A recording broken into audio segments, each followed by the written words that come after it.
What's up, everyone? Welcome back to another episode of the NBP, the Nord and Block Podcast. It is Thursday, September 19th, 2024. Man, LeBlanc, I gotta say, that intro at the beginning, we gotta change that. Just some little guitar music. We gotta get some, lyrics in there. Come on.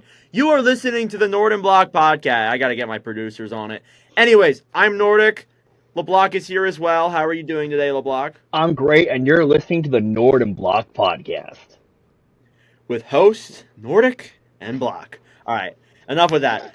So we have a lot of news to talk about. Training camp has started, and there's a lot to unravel, including our Atlantic Division preview. So this is going to be a very long episode, I'm assuming. The last time we recorded an episode, I said that it wouldn't be that long of an episode. It ended up being the longest episode we've ever made. So I'm not going to say that again.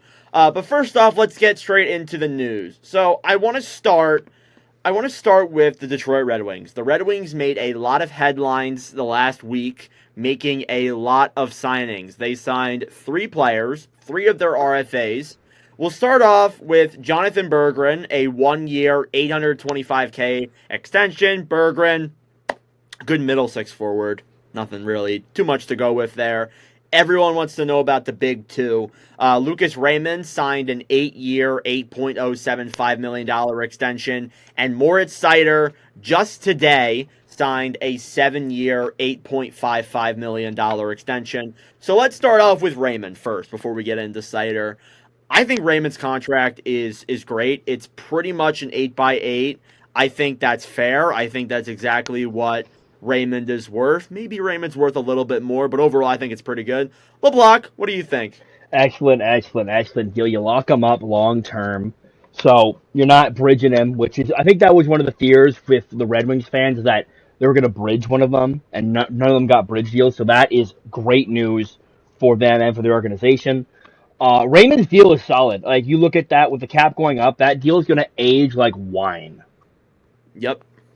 Absolutely. I really like what they did there with Raymond. I think both of those contracts really set the Red Wings up for a really good cap structured future. And I think that, we're going to look at this contract a few years down the road when we see guys of Raymond's stature getting paid probably more than him, and we're going to say this is an absolute steal of a contract. So, great deal there by Yzerman. Moving into the Seider one, again, he signed a 7-year, $8.55 million deal. I think this deal is solid. It is like it's $50K more than I expected it to be. It is literally like market value for someone like Seider. It's not a steal. It's not an overpay. It's honestly kind of just a perfect deal for me.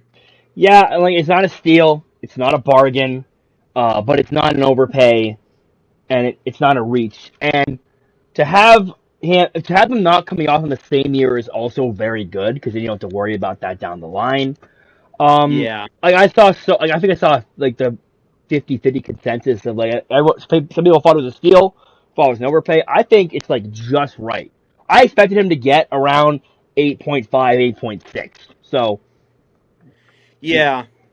I also think the reason why too they signed him for a year less was because if they did sign him to the max term, they probably would have had to pay him a little bit more. I know that sounds a little bit ridiculous, but you probably would have. yeah, I don't believe there's any signing bonuses with Seider. I have not seen anything. I have not checked, so I cannot tell you. I know that Raymond, he does have just a 10-team no trade clause in the last 4 years of that deal. So overall, I think the Red Wings hit it out of the park with all 3 of these signings. I'm sure Red Wings fans would have much rather them get done in like August and not literally the day training camp starts. But overall, I think they did a really good job with these. And I think that overall they have been exceptional with what they've done. Again, I don't think Detroit, we're going to get into this later, but I really do like what they're doing. I just don't know if playoffs are now for them. Just saying, we're not going to get into that. I want to talk about Sidney Crosby next. I want to talk about Crosby because he signed a 2-year, $8.7 million extension. The deal will begin in 2025-2026. It is a terrific deal. You get Crosby even at his level at the same amount of money that he's taken for pretty much his entire career. I think that it's terrific work by Kyle Dubas in Pittsburgh. And you get Crosby locked up till he's about 39. I mean, you can say what you want about Pittsburgh. You know, maybe they won't be a playoff team. Maybe they won't be that good. But I still do think that they did a great job at getting Crosby, not only to sign this contract, but his last few contracts at this value. So, yeah, LeBlanc, what do you think? Crosby taking less, like it's such a captain move. Like It you really is. you know you want like you know he I think he knows he's getting up there in age, and I think why should I take all the money when I could take less and have them build a team around us while I'm still here. And there's Yeah. all and like I think people's like, oh, Crosby's gonna go to Colorado. Crosby, I think, really cares about his legacy in Pittsburgh. That's the one thing he really cares about. That's one thing I don't think he ever wants to be tarnished. So he was gonna stay in Pittsburgh. Like I couldn't see him on another team. Me neither. Yeah, I think it was Pittsburgh from the yeah, start, honestly. like he wants to retire a Penguin, rightfully so. He deserves it. He's one of the best players in their franchise history. And for him to take lower, I think that's great for the organization, and that's great for the Penguins in the short term. It is. It really is. Long term, we don't talk about that. We don't. Well, We don't talk about that. yeah, Yeah, but Crosby getting locked up, I think, is awesome for Pittsburgh. A few other signings here to talk about. The Dallas Stars signed two of their defensemen. The first one was Esa Lindell to a 5-year, $5.25 million deal. That will begin in 2025-26. And there was one just before we recorded with Bartner on the Nordcast. Thomas Harley signed a 2-year, $4 million contract with the Dallas Stars as well. Harley, steal. Great contract. You get him locked up for 2 years. I think after that 2-year deal, he might be asking for definitely more than $4 million if he keeps going the way he is. Lindell, I don't know. That deal, he's 31 when that deal kicks in. I don't really know how I feel about it. I mean, he's serviceable, but by the end of that might not be a great deal. LeBlanc, what are your thoughts on these two Stars contracts? I think Harley's deal is good for the organization, and I think Harley you'll take the 4 mil at a lower term rate. But then I think if he keeps on the trajectory he's going, you're going to be talking about a guy wanting in 2 years wanting like $8.5 to $9 million. Probably. Yeah, Especially with the way the cap's going up, for sure. and then the Lindell contract. I'm not going to lie, I'm not a fan of it. I like Lindell as a player. I think he's a good second pairing defenseman. I don't think he's worth that money. He's great defensively, but I don't know. I just do not. I'm not a huge fan of that contract. It's really similar, and we talked about this last episode. It's really similar to the Adam Larson contract that was signed. He signed a $5.25 million deal for 4 years. The only difference is that Lindell signed for 5 years. So I think those deals are very similar, and both those guys could be buyout candidates by 2027. You heard it here first, folks. But overall, I do think that for the short term, they're probably both solid deals. But we'll see where those go in the long term. Peyton Krebs signed a 2-year, $1.45 million extension with the Sabres. Krebs on a prove-it deal. I think that, honestly, Krebs just needs to prove it to the Sabres that he can make that roster. That's what this contract really is.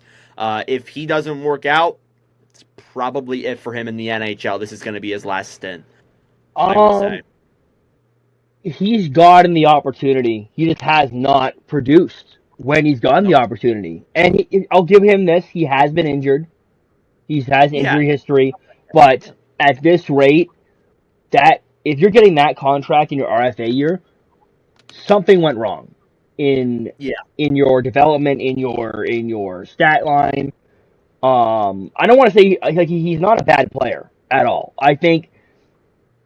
I really do think if Krebs was maybe somewhere else, he might get in a lower role. He might pop off, but this is the challenge you've been given. This is the role you've been assigned. Go out there and prove why you should be paid more money.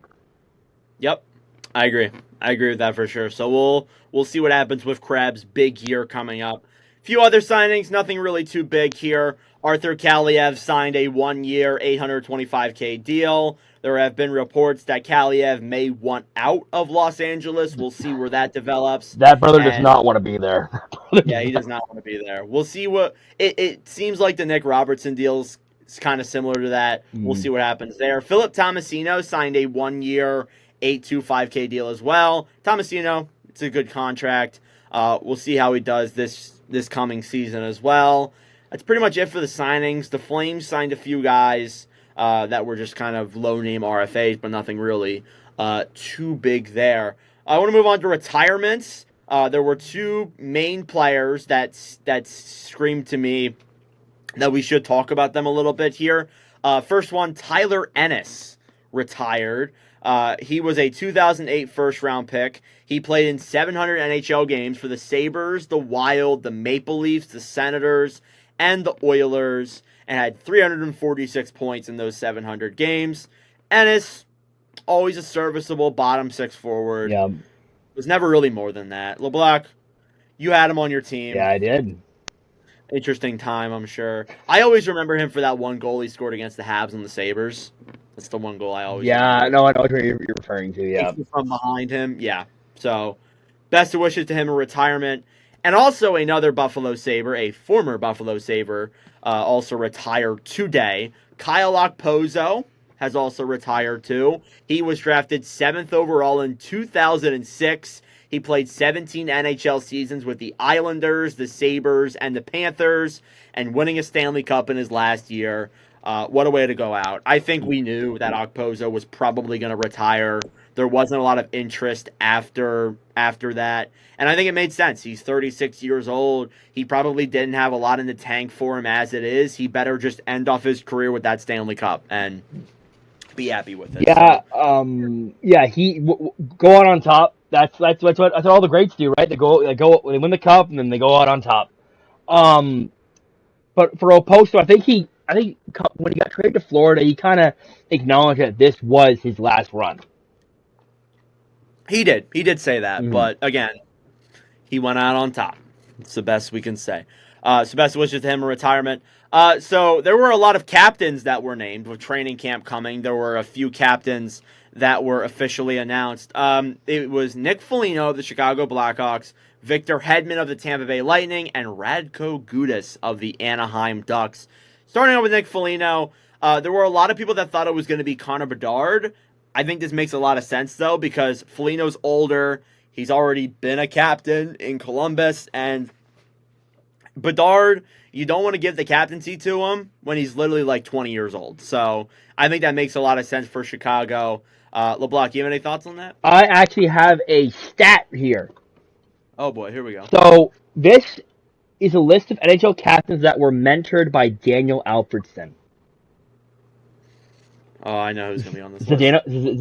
Zdeno Chara, Mike Fisher, Jason Spezza, Erik Karlsson, and Nick Foligno. Good Lord. Bunch of legends right there.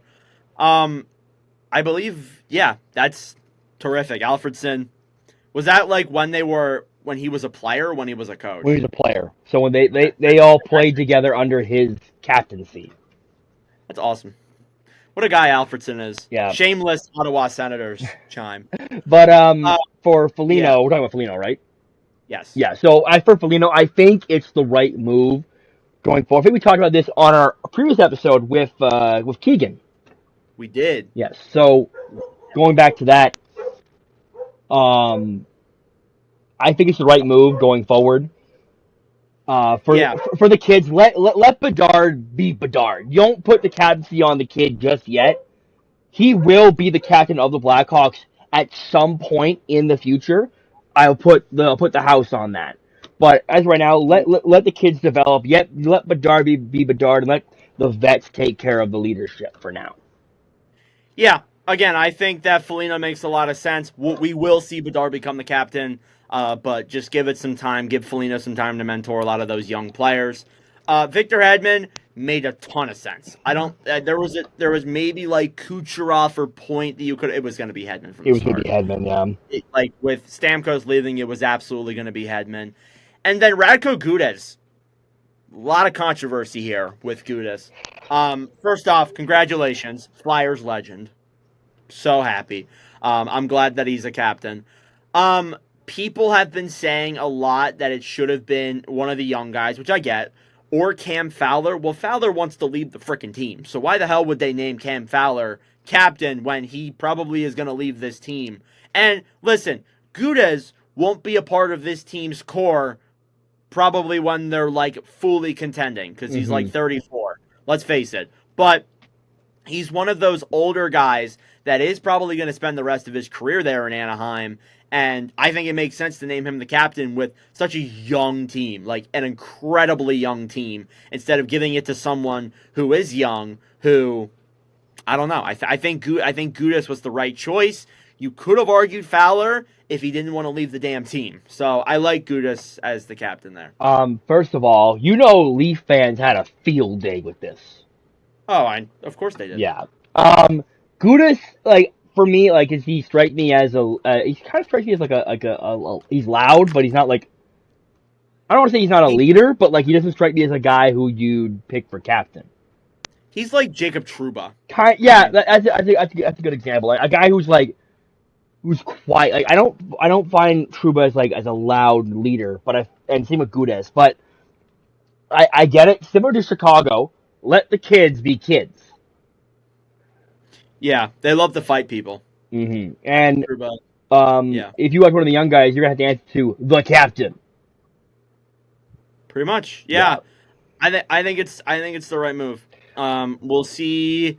Again, I can't imagine he's the captain like 3 years from now, but I think right now, it's the right move to do. Some injury news. TJ Oshie will go on LTIR for the 2024-25 season. Big surprise there. We knew that was coming. Expected.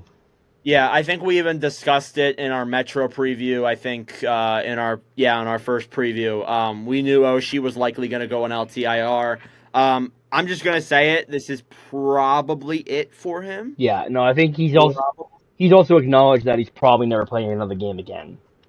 Which really sucks. I always liked Yeah. Oshie. Oshie was always a very likable player. He has his own company as well. I mean, Americans that watch the Olympics all know that shootout goal that he scored against Russia.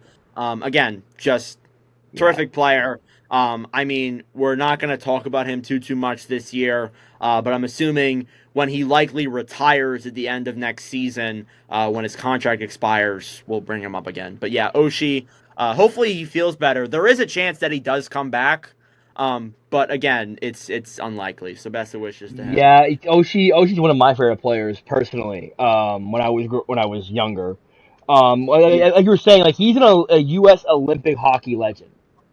Like Yes. you can't talk about USA at the Olympics without mentioning TJ Oshie's name.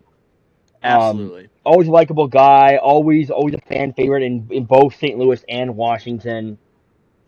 And he's been a great player. The way he skates, the way he plays the game is the good way is a good way to play the game. If I'm gonna be honest, physical, clean.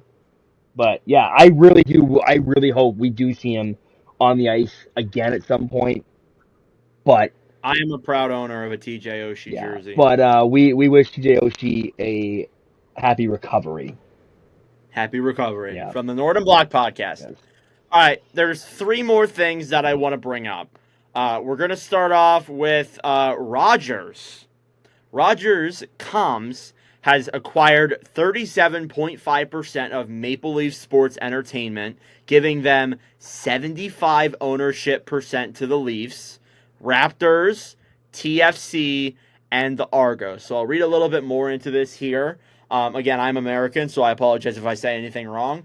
Rogers Communications is acquiring Bell Media's 37.5% stake in Maple Leaf Sports and Entertainment, the parent company of many Toronto pro sports teams, including the Leafs and Raptors. The sale will give Rogers 75% ownership of the MLSE company to go along with their complete 100% ownership of the Toronto Blue Jays.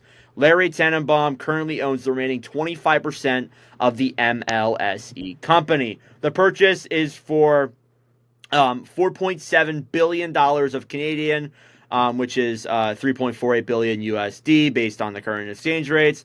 The current TV deal for Sportsnet expires in 2025, and this news only raises more questions of what the plan is for hockey TV rights in Canada. Ooh. So I want to hear LeBlanc first, because LeBlanc is the Canadian. LeBlanc is not a Leaf fan.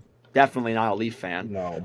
But I want to hear his thoughts on this because I'm sure he knows more about this than I do. LeBlanc, what do you think of this? So with Bell selling the rights, and I'm going to come off very blunt here, maybe now they'll stop meat riding the Leafs. Oh, Just maybe. It really does raise the question about TV rights, because right now we in Canada we have Hockey Night in Canada, which is the big like every Saturday night there's big hockey. They have it on all the channels. It's owned by a Bell company. Sorry, it's owned by Rogers actually. Sorry, excuse me. Sportsnet is owned by Rogers, who has the rights currently, and Bell owns TSN, which has the rights to the baseball. Now that the baseball is on Rogers, sorry, no, I'm no. Blue Jays is on. Blue Rogers, Jays is on right? Rogers. Yeah, excuse me. So now that Rogers has it all, it means the Blue Jays are never leaving Sportsnet, which I didn't expect them to at any time. But it means Hockey Night in Canada maybe it stays on Sportsnet because the renewal's coming up. But here's the thing. Yeah. Here's the thing, though. Rogers might bid for it because even though Rogers owns it, doesn't mean they'll keep it. It's true. It's a very complicated question because I don't know. I'm not a businessman either. I'm not a huge business person. But he's on a podcast right now. If he was a business person, he would not be on a podcast. No, I would not. It raises the question about what team, there's certain teams by certain networks that favor certain teams. Like example, Rogers owns rights to the Canucks, Oilers, and Flames broadcasts, and they tend to have a bias towards them. Now that Rogers TSN, who has broadcast rights to Montreal, Toronto, Ottawa, and Winnipeg, they tend to have a bias towards them. So now that Rogers has it all, will Ottawa, Toronto, Montreal, Winnipeg's rights be transferred over to Rogers? It's a big question. That's the big question. Yeah, because seems like Rogers is trying to buy everything. Yeah, they're trying to singleize. I don't think Bell is gonna not keep those rights about kicking and screaming, because if they don't have any hockey on TSN's done. TSN will go out of business. Yeah. So they're gonna want to keep that unless they get a huge payment from Rogers. So the rights are coming up, and I think it's in 2 years. So we'll see. This is something we'll talk about soon. But again, I don't know a lot about it. I'm American. I could tell you more about the American TV rights than the Canadian TV rights. Sucks, but it's a good thing why I got a Canadian here. Yeah. All right. Yeah. I'm saying the American TV rights are weird because in Canada, it's it's all under one roof basically, or two. Yeah, roofs. we gotta pay for all these different things to see hockey. Yeah. NFL, you want to watch an NFL game, just turn on your TV and it's right there. But no, for hockey, you got to pay for ESPN Plus. You got to buy Hulu. You got to buy this. You got to buy that. It's a whole. It's way different in America than it is in Canada. Canada seems so much more simple than America. Yeah, and for me, I just buy the all-in-one, which is basically I get all the games that are not in my area. So if any game that doesn't include Ottawa, I get it. So yeah. Yeah, anyway, moving on. All right, so the next thing that popped up last night was about Robin Lehner. LeBlanc, you remember Robin Lehner? I do remember Robin Lehner. He was on my team. Robin Lehner hasn't played in 3 years. Yes, I'm mind you. Very aware. He hasn't played in a very long time. It hasn't been that long, but there have been reports. I'm just going to read this whole thing here from Puck Report NHL. It's a 4-paragraph thing, so enjoy. Report, Vegas Golden Knights are reviewing their options up to and including contract termination after Robin Lehner failed to attend training camp for a mandatory preseason medical exam required to confirm his ineligibility to play. The Golden Knights have consulted with the NHL on the issue, which in turn has been in touch with the NHL Players Association regarding proper contractual treatment. The NHL, NHLPA, CBA stipulates that injured players, even those who have been on LTIR for multiple seasons, must undergo a medical exam at the start of every season. They are under contract that confirms they are unfit to play. The player can be placed on long-term injury reserve list at the team's discretion to seek salary cap relief if required. Leonard did not attend the mandatory medical exam today. It's unclear what will happen on this situation, but a contract termination will completely erase Leonard's $4.5 million cap hit for the 2024-25 season, which would allow Vegas to not go on to LTIR for the start of the season. So, basically, to sum up what I just read, it basically means that Robin Leonard did not attend the medical exam that every player in the NHL is supposed to attend. Not just a Vegas thing, it's an NHL thing. So Vegas is looking at this. They can't put him on LTIR if he doesn't attend it. So they're looking to just terminate the deal altogether. Again, Leonard hasn't played since the 2021-22 season, if I'm right, because he wasn't on that cup team. He was not LTIR. He didn't play a season that year. He hasn't played in a very long time. He's been dealing. He actually filed for bankruptcy at one point. I think he's been dealing with injuries, but he has not been around the NHL recently. In fact, I actually kind of forgot he existed, to be honest with you, until this report came out. But from what I can tell, it just seems like they're going to buy out his contract. LeBlanc, I don't know if you have any thoughts on that, but again, Leonard just didn't report to camp. Well, more or less. If he doesn't go to the camp and he doesn't go to the exam and he won't, he's not show up, they'll just terminate his contract, and that way you're losing. You are getting rid of his contract altogether. So his LTR cap hit goes up, but also his regular cap hit is gone. So it's basically a win-win for Vegas. Yeah.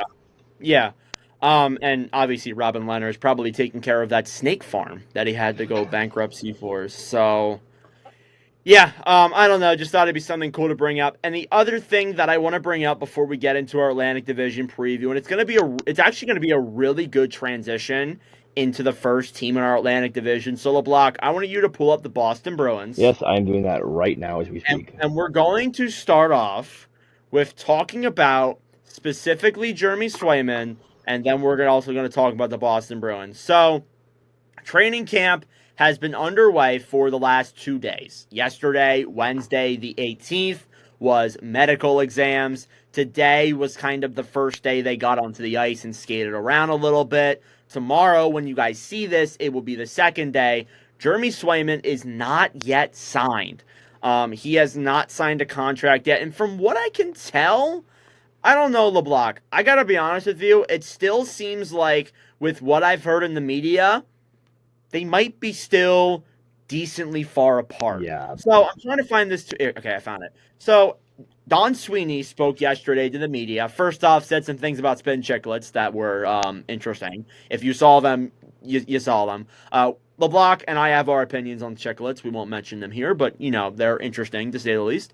But Boston GM Don Sweeney said today that he's disappointed not to have a contract done with Swayman, but is optimistic they will find a landing spot, in parentheses, with the Bruins by December 1st. That is the deadline for Swayman to sign a contract for the 2024-25 season. That doesn't give me much confidence as if I was a Bruins fan saying, "Oh, yeah, I'll get done by December." Yeah, what? Yeah, it's oh man, it's making he's I think he's kind of alluding to that. Hey, he may not be here to start the season. If he said he's optimistic they will get a deal done before opening night, then I'm like, okay, they'll get it. They'll probably get it done. They'll work out a deal. Now, saying December 1st, and he said it multiple times too throughout the press conference, that makes me worried. That makes me very worried for Boston's chances. Because listen, listen, Corpusalo and Bussy, Brandon Bussy is your goalie tandem most likely, and LeBlanc knows what Corpusalo was like last year. Four. Four Corpusalo, Pasalo. Four Pasalo. meaning he would let in like a goal or two goals within the first. Average 4 goals a game. Average four. Yeah, pretty much. Yeah. So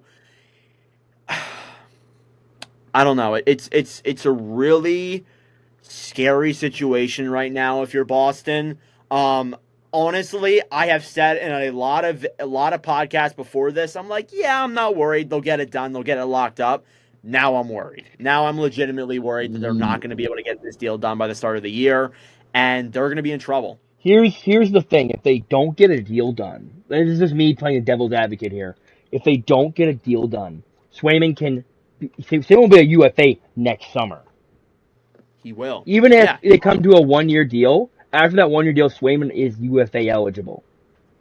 Yeah. So I feel like with the way, honestly, like if Swayman comes in, is like, yeah, I'll just sign a 1 year deal, just qualify me, who cares?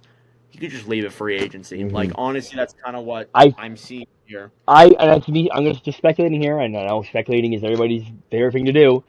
I feel like Swayman thinks he deserves to be paid like one of the top goalies in the league, and I think last year he proved it.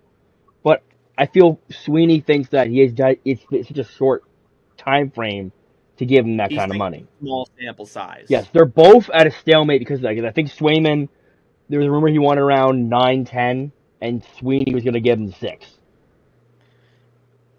So Yeah. that's two parties who want opposite things and kind of like magnets. Like they won't go. You gotta think that like it would have been easier to send them to arbitration and Yeah, just get a deal done that way. but the But thing is that if after that arbitration it's a 1 year deal, and then he's a UFA. That's the reason behind not going to arbitration.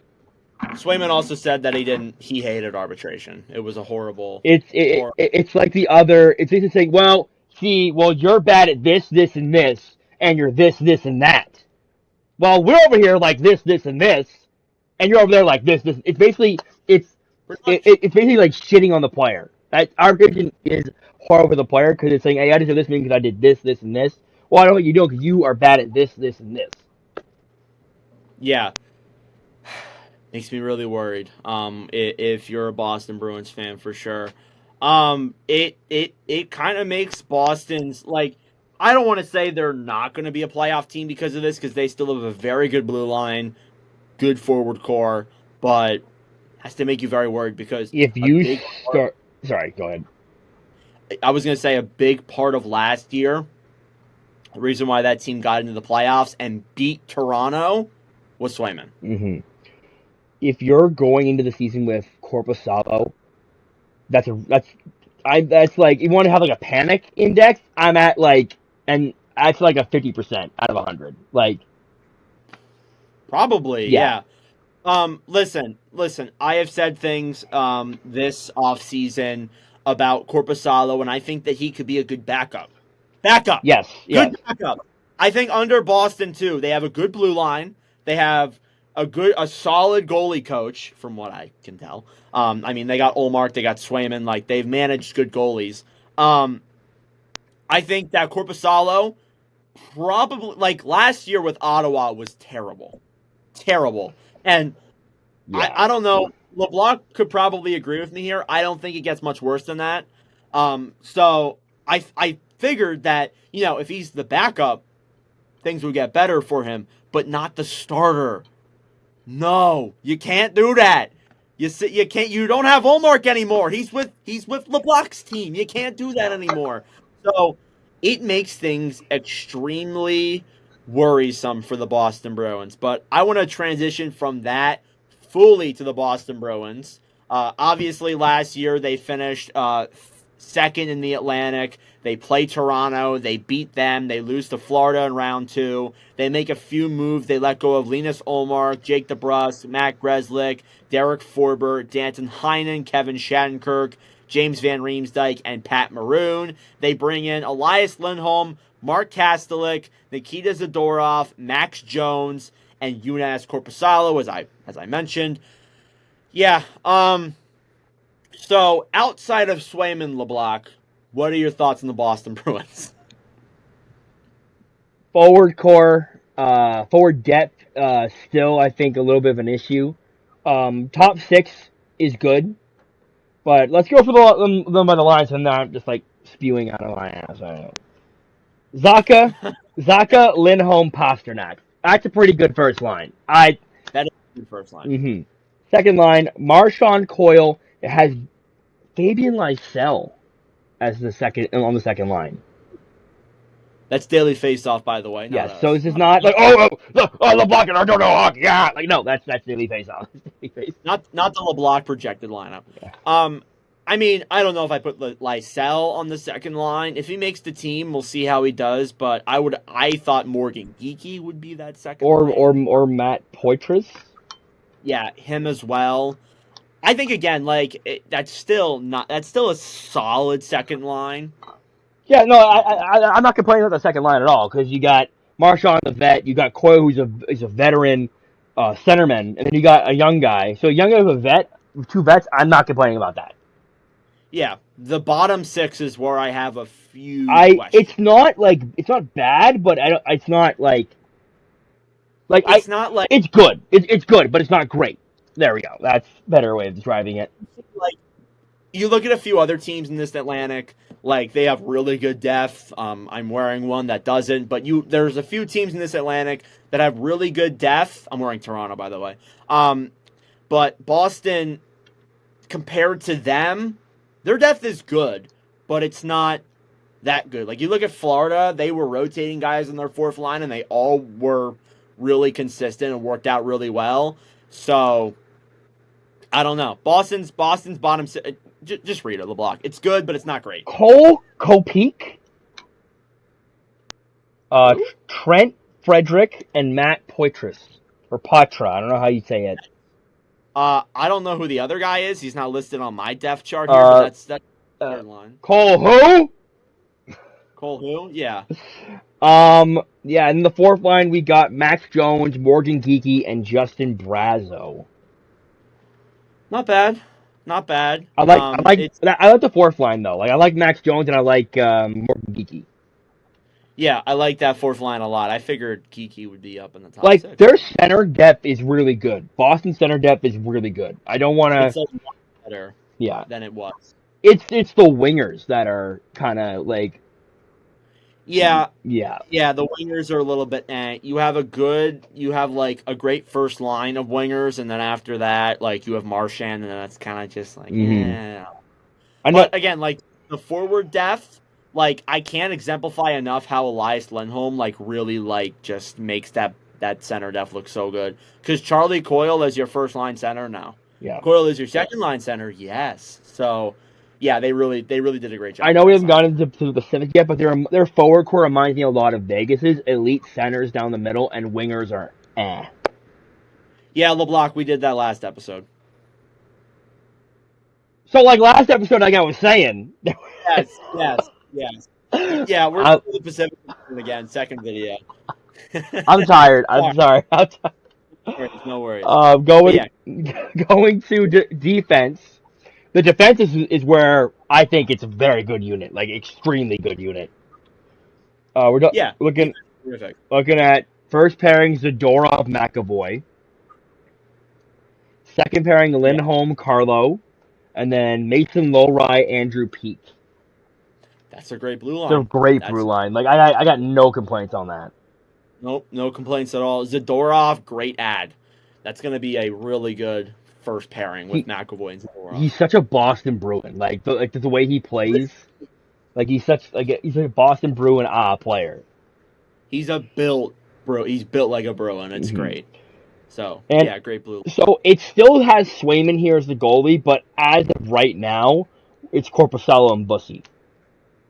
Yeah, but obviously we don't have to explain that if Swayman came in, he would be the starter. Yeah, no question.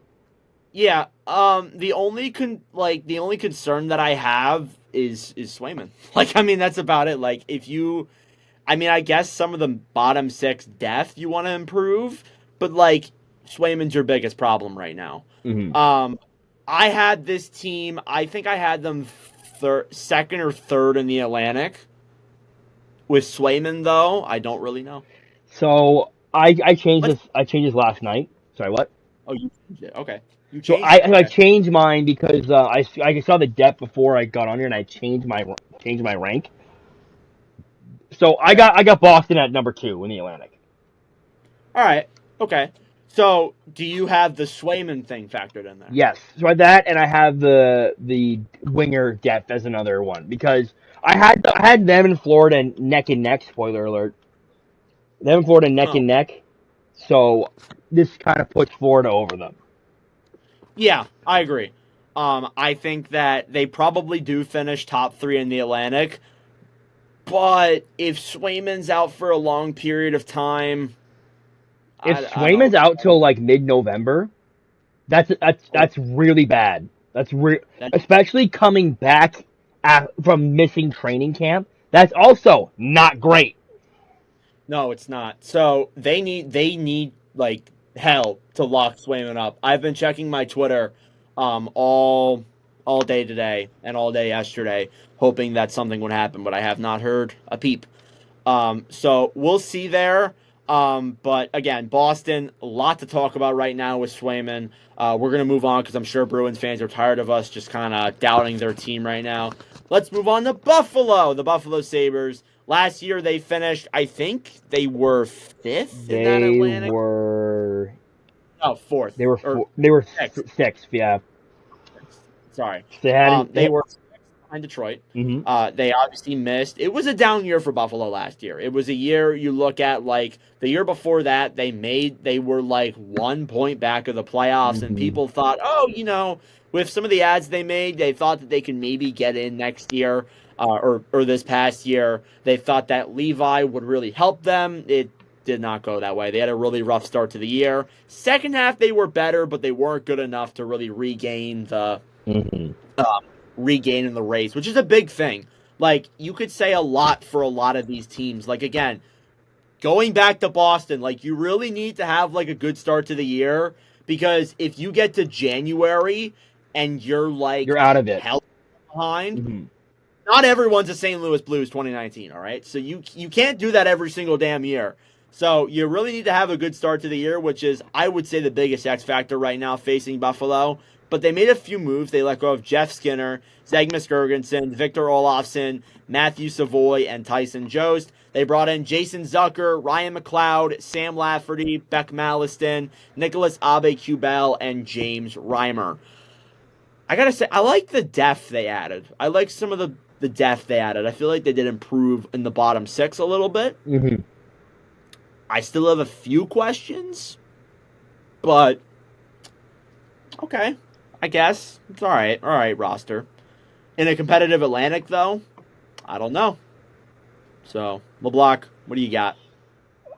This last year was the first year of expectations in Buffalo in like 10 years. Pretty much, yeah. And they faltered. Levi, they put everything on a rookie goalie, which I didn't think was fair. It wasn't fair at all. No, and I think Buffalo getting rid of John Granato is not a great coach. I'll be the first to say it.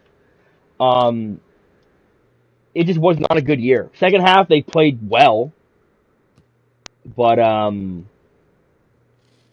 yeah, I don't know. Like this team, if this team was in the Metro, honestly, you can maybe argue they'd be a wild card team.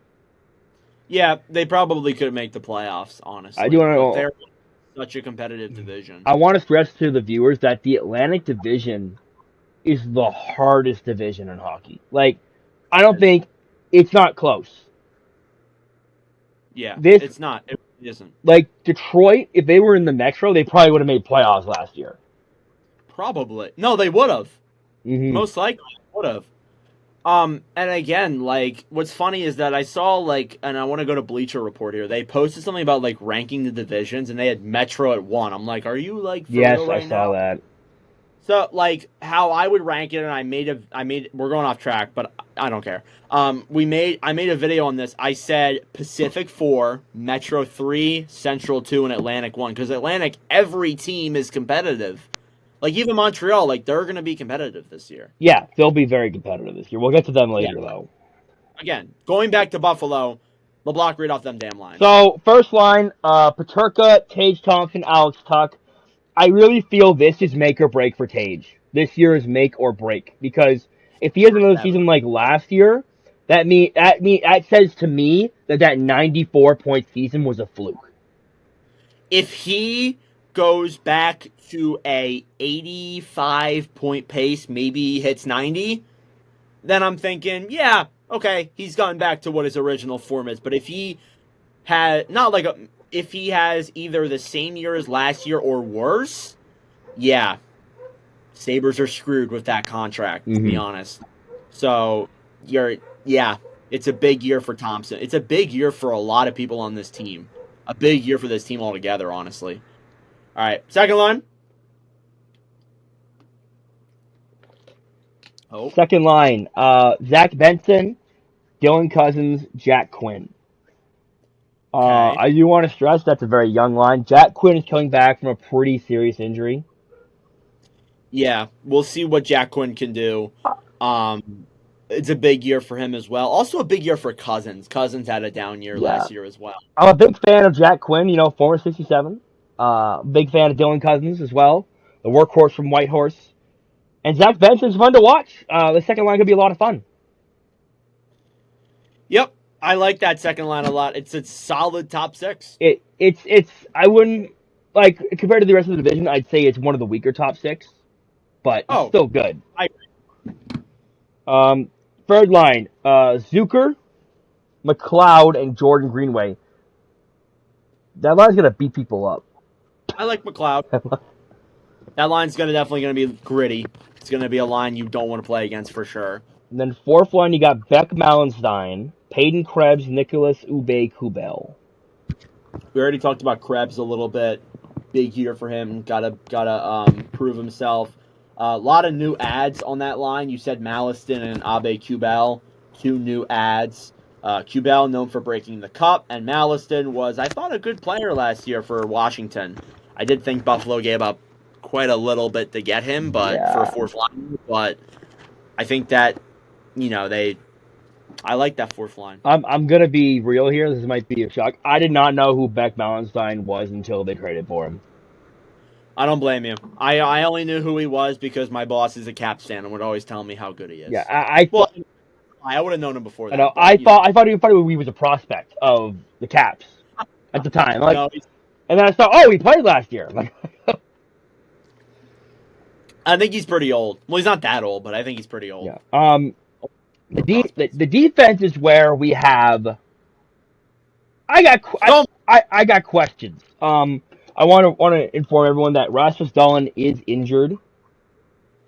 He is? Yes. Oh, yeah, that's right. He is. Yeah. We forgot to mention that in the there, but he is injured. Stuck. I should have wrote him down. I don't know what his injury is. I don't know the extent of it. I don't know the severity of it. So he's injured. That's all I can tell you. Yeah. I'll look it up. You read those defensive pairings. So Power Dahlin, that's a great first pairing. That's a great first pairing. I got no complaints there. Then we had Byram Jokiharju. Yeah. I don't know about that, but okay. First off, I like the first pairing. Apparently, from what I can hear with the Dahlin thing, it says that Dahlin is being evaluated for an injury suffered in today's opening practice. Lindy Ruff came out and said that he's doing well, just will probably miss a couple days of practice. Oh, okay. So it's not serious, but not serious. He even says that in his thing. So I like Dahlin, of course. I think Owen Power, who you said is the other guy, correct? I think you did, yeah. Yes. He is someone who I've spoken pretty highly of this offseason. I've said a couple times that I think he's going to have a good bounce-back season. Last year was awful for him, but overall I like that pairing. Second pairing, I like Byram. Jokiharju, I don't know. I think he's a third pairing defenseman at best. I'm gonna be very, very blunt here. I don't see how Jokiharju is still in the league. He's not good. I'm sorry. I don't think he's that good of a defenseman. Yeah, I don't know. I don't really understand I don't understand why he's on that second pairing. I Yes. would have put someone up there. Then we have Mateus Samuelson and Connor Clifton. Samuelson, defensive defenseman, can't stay healthy though. He got injured at the beginning of last year. And Clifton just presses. He hits anything that moves. Clifton is Clifton, honestly. Yes. It's a interesting blue line to say. So, here's the funny part. I think it's 5 out of those 6 defensemen are left-handed. Oh. I know right shot defenders are hard to come by, but yeesh. Yeah, I don't know if that's gonna work out. With other teams, we've seen it when they have an imbalance of left to right-handers, it's not a good thing. Yeah. That's my big question, because it's like, can they perform? Can they perform even though they're at this deficit? Yep. Huge question. And then the goaltending, we got Ukko-Pekka Luukkonen and Devin Levi. Luukkonen, if he can be how he was in the second half of the year, that's terrific. Levi's not ready. He's not ready yet. He can be a backup. Probably not. He will be the backup. I think with Luukkonen signing that contract, that kind of says that Levi's going to be that backup. And then James Reimer's your third string, as I mentioned. Old boy. Yeah. I don't know. This is a team for me. And I also want to mention, too, I want to go to the staff a little bit. I was going to say, I want to mention Lindy Ruff. He was hired to fill seats. Yes, I said this from day one. It's a nostalgia hire. I also think the other reason is I think they wanted a guy who's hard on the players. And Lindy Ruff, certified hard ass. He is a hard ass. That will be definitely, but yeah, for sure. I think as well too. We got to look at Kevin Adams, because I think if this team misses the playoffs this year, he's gone. He's probably done. And that is like the fifth GM? Fifth. It's gonna be fifth. It's 5th or 6th. Because I'm trying to think back to now. Well, they had Botterill before. Botterill, Tim Murray. Oh my god, man. The coaches list is even longer. Like, I remember when Don Granato got fired, I made a list of all the coaches that were let go by the Sabres. Yeah, like you just look at Buffalo, like, it's going to be 14 years after this year if they miss. Like, and I don't see this team making it this year. So, making it for another 2 or 3 years, honestly. So, it would be their 4th GM in the missed playoffs era. It'd be so the original GM, who was their GM for a very long time, Darcy Rieger, was GM from 97 to 2013. Yeah, Lindy Ruff was around the same time period. He was there for a long time as well. Tim Murray, 2014 to 2017. Jason Botterill, 2017 to 2020, and then Kevin Adams, 2020 to now. Yeah, I thought Adams was going to be the one that could have broken them from this. There were some moves that I really liked that Adams did, but if they don't make it this year, he's done. And I think Adams knows it. Yeah, it's really make playoffs or get fired at this point. Or you're done, pretty much. So I think he's going all in this year, and I don't really know what to think. Yeah, just a really, I don't know, just a really concerning year from the Sabres. I'm just gonna move on because I feel like there's so much negativity around Buffalo. And we are not that high on them whatsoever. Let's move on to the Detroit Red Wings. Sorry, I have to do mine. Sorry, somebody came in. Sorry.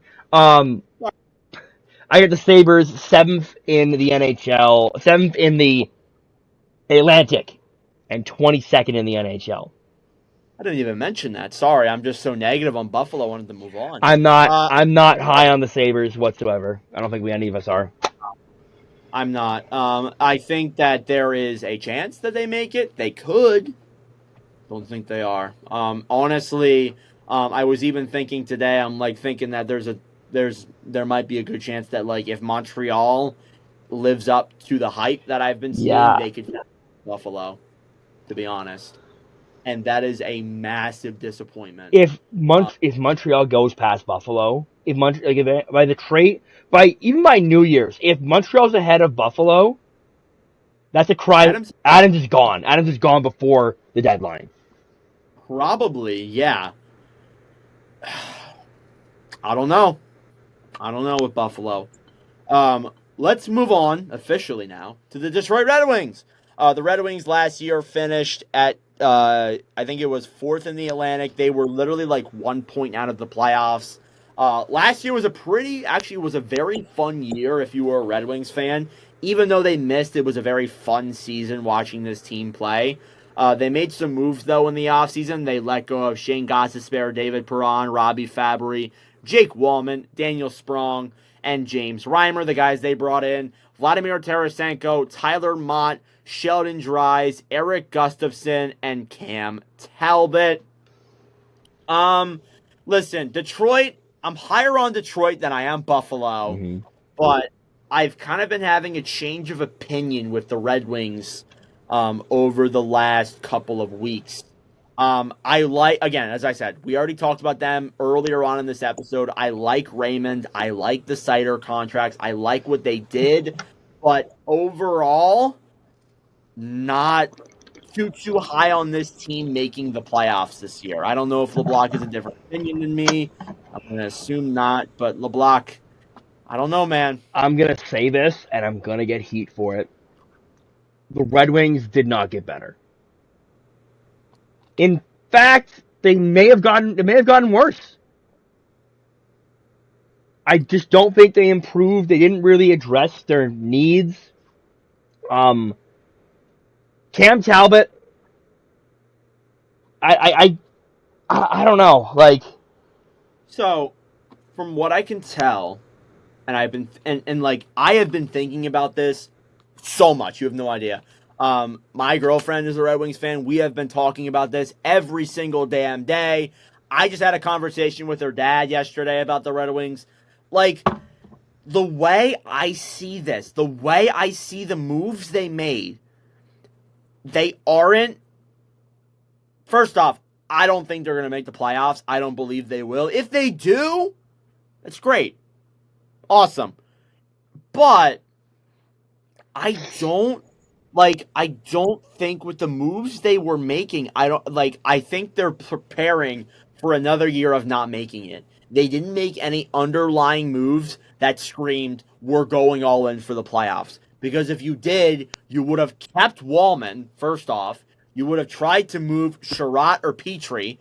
You would have gone out and gotten a legitimate goaltender. I know they were probably in on Askarov. They were probably in on Linus Ullmark. they were. But, yeah, they were. But if they really were planning to go all in on the playoffs, they would have made more moves than just the ones they did. So, LeBlanc, read that damn lineup. So I like their forward core. First line of DeBrincat, Larkin, Raymond, elite first line. Like you can't knock that. Without question. Yes. Second line, Tarasenko, Comfort, Kane. Solid first. That line is make or break though. I feel like that line is going to be fantastic, or that line is going to be poo-poo cheeks. Yes. Or they're going to have a knee give out. Like it's just they're going to and have fun, or they're going to get hurt, or they're going to be gone by the deadline. Yes. But yeah, I'm not going to lie to you. Imagine telling a Blues and Hawks fan in like 2013 that Tarasenko and Kane will be on the same team and it'll be the Red Wings. I don't think they believe you. Yeah. Even if we gave even if we gave like photo proof, they wouldn't believe us. Yeah, no. Third line, Rasmussen, Kopp, Fisher. It's aight. It's aight. Like, it's all right. I like Rasmussen. He's tough. He's physical. He gets to the dirty areas. He's probably one of the only like really gritty guys on that team. I mean, in the forward core anyway. Yeah, I agree. And then fourth line, Tyler Mott, Joe Veleno, Jonathan Berggren. It's okay. It's not bad. Nothing to scream at. Here's where it gets bad. Here is where the questions really arise for me and LeBlanc. I like the forward core. There's a few qualms that I have with it, but I generally think it's good. The blue line, not so good. Sherratt, Seider. Uh, Seider, yeah. Sherratt. Sherratt had a better year last year, though. I will say that. He did. He did, but he's not a first pairing defenseman. You want to know why he had such a good year? Because he played with freaking Seider. Yeah. I remember Red Wings fans, do not go back to the Sherratt Petrie ever again. Yeah, no, don't do that. Speaking That's of, already speaking of Petrie, got Edmondson Petrie. I like Edmondson, Petrie. I don't know. To be honest. Edmondson, he could be impact right away, or he might take some time. He might take a little bit, Yeah. but Edmondson's probably that next big blue liner. Yeah. And again, I'm going to say this: like Petrie and Sherratt are both locked up for a while still. Sherratt, I think this is actually Sherratt's last year. I'm trying. I need to go look. I think this is Sherratt's last year on his deal. I will tell you in approximately 10 seconds when my computer loads. But read that third pairing. Mata Gustafson. It's not bad. I thought Gustafson had a good year with the Rangers. He had a very good advanced analytical year. Gustafson, in my personal bias, he is known as my worst enemy. So, you actually got it wrong. Jeff Petrie is the one on his last year. Sherratt is 2 more years. Ooh. Well, this year and next year is what I mean. Yeah, that's what I mean. Yeah, like still. I don't. Petrie, I think that listen again, as I said, they're the moves they made tell me they're not planning to make the playoffs. Like they didn't go all in on making the playoffs. I think that they're most likely gonna miss again this year, and I think that they're gonna make huge changes to their blue line next year. Yeah, I think next year you're going to see an overhaul of the blue line. Goaltending, I wanted to say, I say the 2 starters, Talbot and... Hang on. I also want to mention, before we get into the goaltending, sorry to interrupt you, because you were already going, but I also want to say, Justin Hull, 7th defender, projected. LeBlanc, he wasn't in your top 6, right? No, he was on the top 6. He's still there. Where was he? He's not in the top 6. He's a 7th defender getting paid $3 million. What? Really? Like, the fact that they didn't buy him out this year makes me have huge questions. Anyways, continue. I just wanted to Hall real quick. The thing about Hall is that he just didn't look bad when he played. That's the thing that doesn't make sense to me. Don't understand it at all. So I'm going to say the top 2 goalies they got here. Then I'm going to go through the rest of the depth because I think you need to realize how grave the situation is. yeah. Talbot. Yep. We got Cam Talbot, Alex Lyon. Let's just stop there for a second. I think Talbot, old boy. I don't know if he's gonna be a starter. Of course not. Well, he probably will be the starter. I think he might share the net with Lyon though. So if I'm gonna take you hypothetical. If Lyon goes down, you know who's next up? Ville Husso. And then probably Husso, and then get after that, Jack Campbell. Yeah, Oilers legend Jack Campbell, mind you. And then you got And then it's Kosa. I feel like they would call Kosa up though ahead of Campbell, but only if there's a massive amount of injuries, which Lyon and Husso proved that that's possible. Yeah. So and I want to say Cam Talbot's also very injury prone. Yes. So you have essentially 3 goaltenders of just injury prone, and then you have Jack Campbell. Yeah, that doesn't scream playoffs to me. I'm sorry. Yeah, and as I said, a team that's serious about making strides to the playoffs, they're aggressive. They make moves now. They don't wait around. Though Detroit, I will say in Eisen's defense, Detroit has a loaded prospect pool, but also if you have a loaded prospect pool, use the damn prospect in a trade. I think that they have a loaded prospect pool. I think they're expecting they want Kosa and Augustine to come up and play as a tandem, which we'll see how that works out. I think they're both really good goalies, but one of them's probably going to want to be a starter, and the other's not going to want to be the backup. I'm sure. Here's the issue though. Like, not all prospects are going to pan out. Exactly. Montreal, Oh, looking at you. That's a shameless tag at Montreal. But anyways, continue. not all prospects are going to pan out, so you can't just hang on to all these guys. And while let's say, like for example, hypothetically, Casper has value now, but Casper gets to the NHL, and he's like more like a Jonathan Berggren than a Dylan Larkin. His value drops. So if you don't use not all prospects are made to be on your team. I think Yzerman, and I'm just going after Yzerman right now, he's too conservative with his method. I kind of agree with that. Because, like, I think that, yeah, he's stingy with contracts. Will not give out term to guys who are not part of the core, which I get it. But he's also like, he will not trade anybody. Yeah, that's young. He won't like if there was a trade to bring in a goalie. I'd say, for example, Jeremy Swayman. Yeah. I will tell you right now, he's not giving up anything for that. He will not.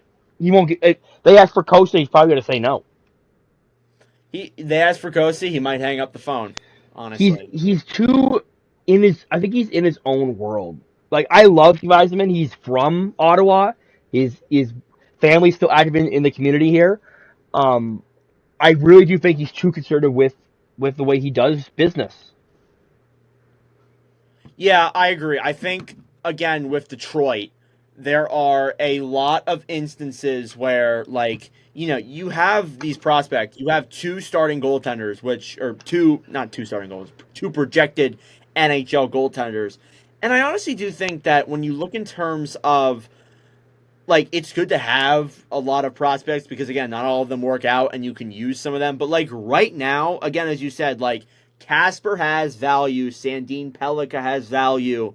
I wouldn't trade Pellikka. I would say Danielson and Casper have value. But even their lower name prospects, like Red Savage, like Carter Mazer, like Albert Johansson, they have value.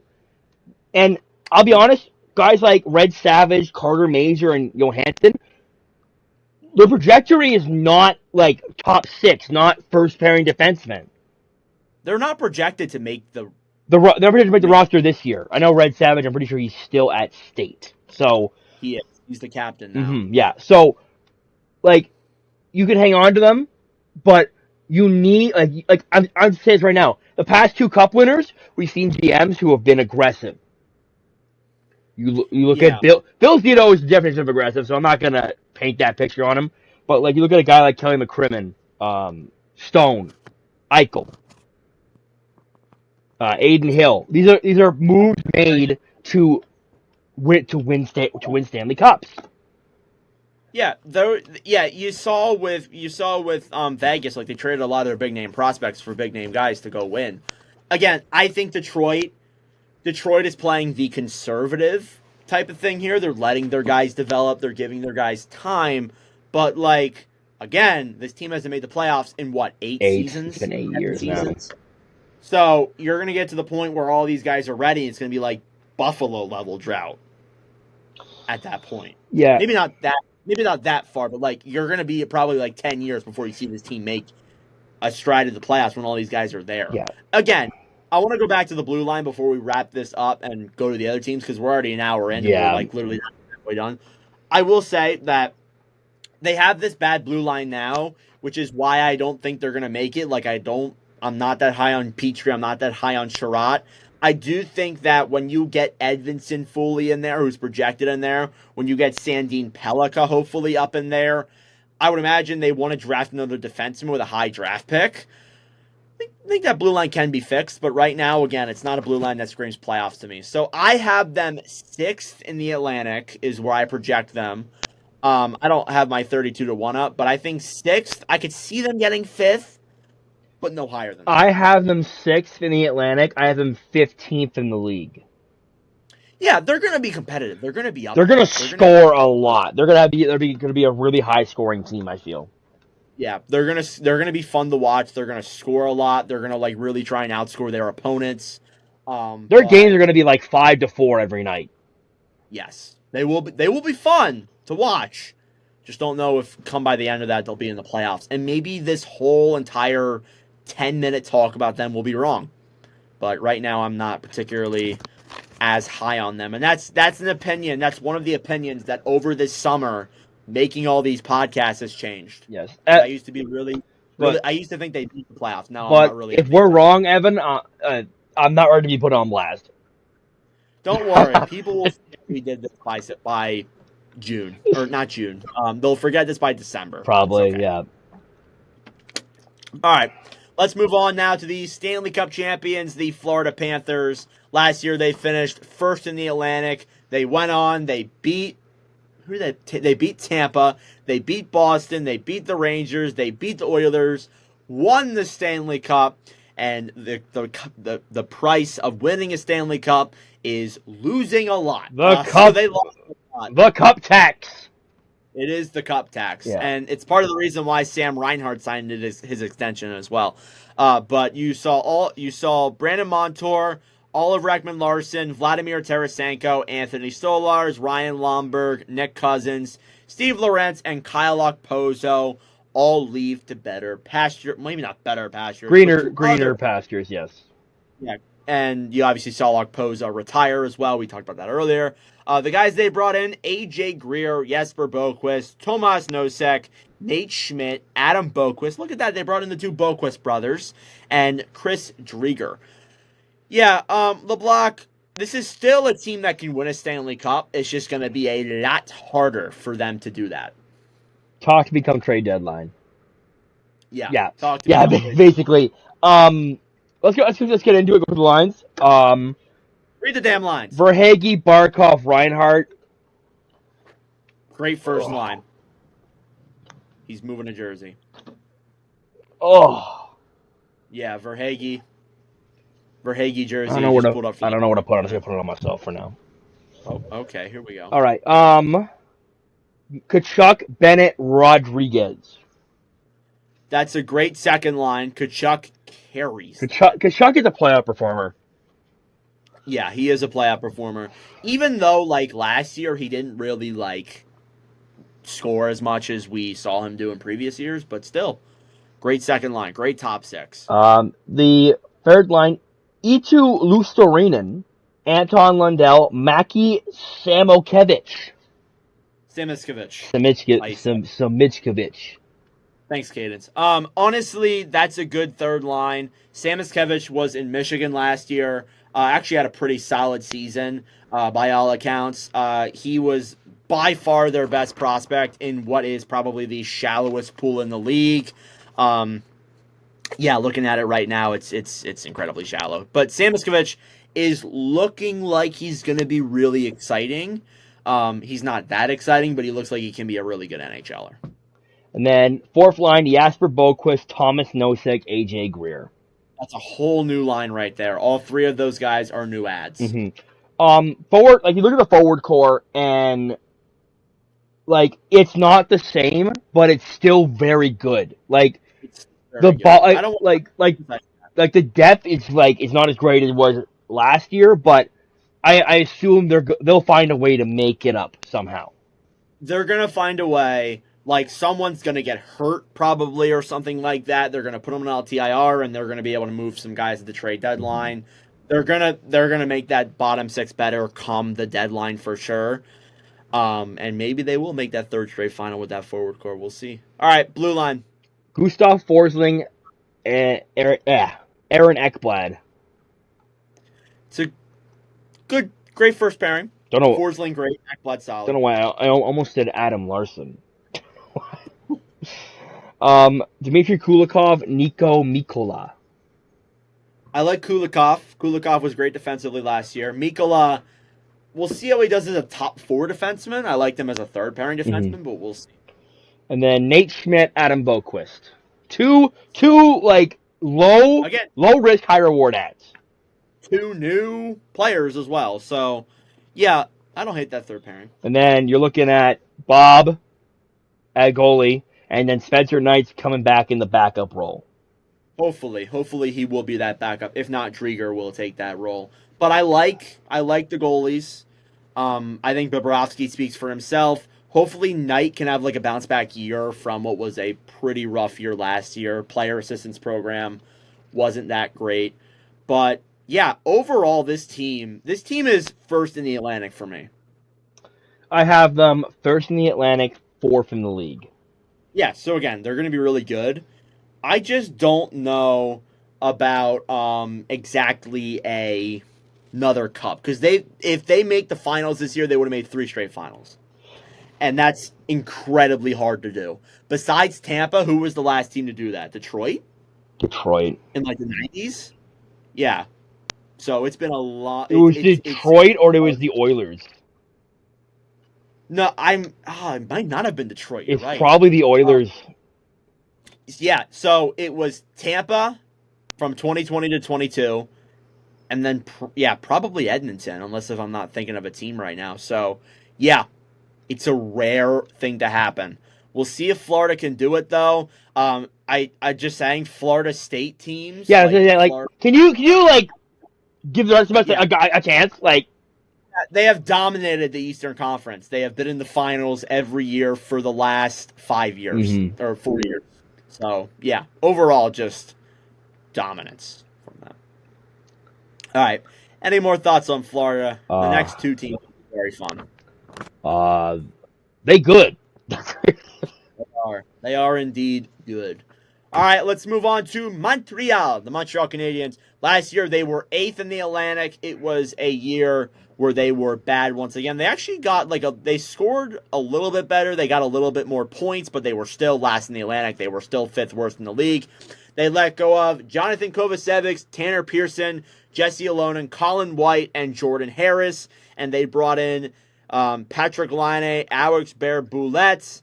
And I think that's about it. They didn't make a lot of moves. The only big move they made was Laine. But there have been, I'm going to say this is a pretty solid, what's projected to be last place team in that Atlantic. It's still a pretty solid roster. There's a few things that you want to improve on. There's a few things you want to fix, but I like what they're building, to be honest. I like what they're building, but I just don't know if they're there yet necessarily. Forward core. Yeah. Forward core, Uri Slavkovsky, Nick Suzuki, Cole Caulfield. Great first line. Second line, Alex Newhook, Kirby Dach, Patrick Laine. Now, can Kirby Dach stay healthy? Yeah, that's the biggest. Again, that's a massive thing with Montreal. I see a lot of people saying that this team can be competitive. They can pass Buffalo. They can move up to 6th in the Atlantic. I could see it, but if they get hurt, not a chance in hell. Montreal the past 2 seasons has been an infirmary. They get so many injuries every year. Even the year before that, they even the last 10 years, they just get hurt. They Kirby Dach, Alex Newhook, Josh Anderson, Dvorak, all those guys have been hurt at points. If they can stay healthy, I can 100% see them maybe competing for higher in that division. But if they get hurt, not a chance in hell. Take your vitamins! Yeah, continue. Josh Waugh, Christian Dvorak, and Josh Anderson. It's quite a third line. Josh Waugh's a rookie. Yeah, he was a 4th round pick. He lit up the queue, but I'll be honest here, everybody lights up the queue. Jordan Dumais is also another guy that's notable who led up the queue, and I said that he put up as many points as Connor Bedard, and people call me stupid. So I'm just saying. I think that Waugh, though, yeah, he's projected to be a good prospect. I'm not 100% sure what we're going to see out of him this year. Not 100% sure, but I do think that he probably does make the team. Yes, and the 4th line, Joel Armia, Jake Evans, and trash. Sorry, Brendan Gallagher. Oh, the Ottawa bias. Yeah, it's a 4th line.